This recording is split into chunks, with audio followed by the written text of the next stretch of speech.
आज Doubtnut app download करें। Doubtnut पर अपने सभी गणित, रसायन विज्ञान, भौतिक विज्ञान और जीव विज्ञान के डाउट्स का करो सफाया। बस प्रश्न की फोटो खींचो, एक ही प्रश्न को क्रॉप करो और तुरंत वीडियो सोल्यूशन पाओ। अभी डाउनलोड करें। नमस्कार दोस्तों, हमारा आज का प्रश्न है यकृत की संरचना तथा कार्यों का उल्लेख कीजिए। तो आइए इस उत्तर की सहायता से समझते हैं उत्तर। तो देखिए, सबसे पहले हम यकृत की संरचना को एक चित्र की सहायता से समझ लेते हैं। यकृत मानव शरीर की सबसे बड़ी ग्रंथि होती है। सबसे बड़ी ग्रंथि होती है। और देखिए, इसका भार लगभग 1.5 किलोग्राम होता है तथा इस ग्रंथि का रंग लाल भूरा होता है। अब हम चित्र की सहायता से इसकी आंतरिक संरचना को समझेंगे कि इसकी आंतरिक संरचना कैसी होती है। यकृत दो प्रकार की कोशिकाओं से मिलकर बना होता है। जो कि निम्न है। पहली जो होती है वह होती है यकृतीय कोशिकाएं। व दूसरी कोशिकाएं जिनके द्वारा यकृत का निर्माण होता है वह होती है कूफर कोशिकाएं। तो देखिए, अब यकृत की संरचना को चित्र की सहायता से समझते हैं। तो देखिए, सबसे पहले यह जो संरचना है यह है ग्रास नलिका आमाशय से जुड़ी होती है और देखिए यह यकृत से होकर जाती है। तो यह है ग्रास नलिका। फिर देखिए, जो यकृत होता है वह दो पालियों से मिलकर बना होता है। दो पालियों से या दो भागों से मिलकर बना होता है, जिन भागों को क्या कहते हैं? क्वाड्रेट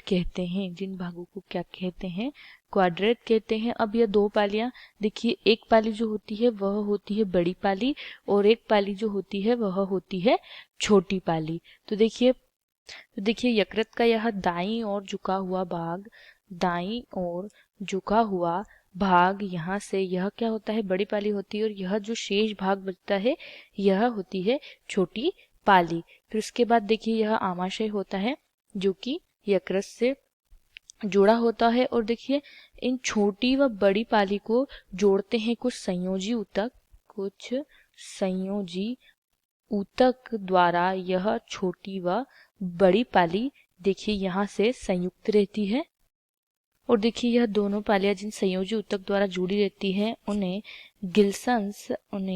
गिल्सन्स कैप्सूल या गिल्सन्स संपुट कहा जाता है। उन संयोजी ऊतक को गिल्सन्स कैप्सूल या गिल्सन्स संपुट कहा जाता है।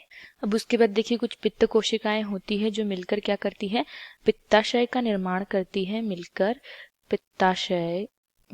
किसका निर्माण करती है? पित्ताशय का निर्माण करती है। यह जो भाग है यह पित्ताशय कहलाता है, जिसके द्वारा क्या होता है? पित्त रस का स्त्रावण होता है। इसके पश्चात यह जो भाग होता है यह होता है गृहिणी। यह क्या होता है?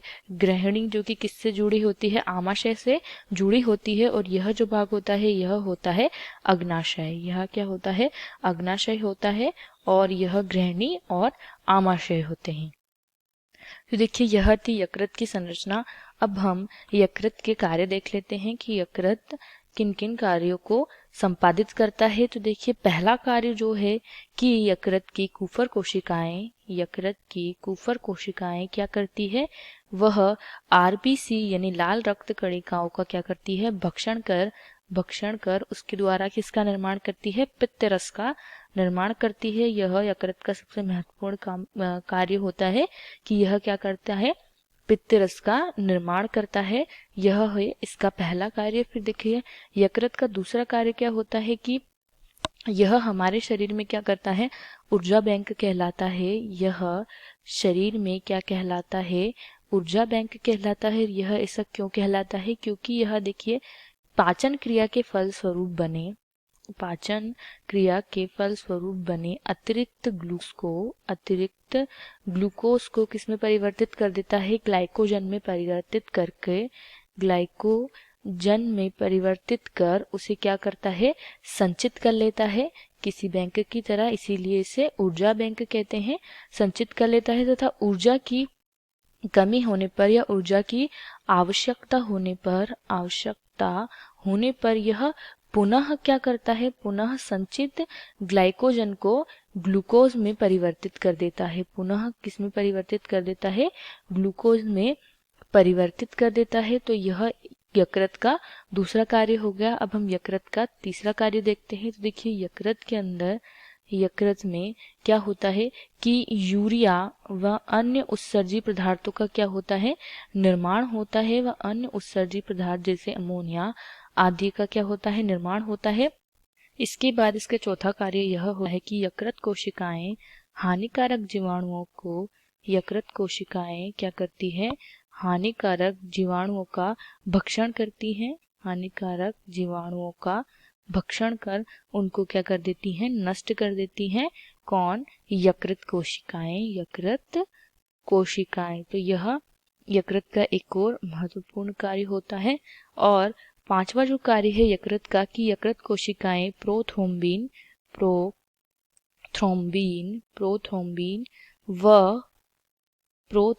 व फाइब्रिनोजन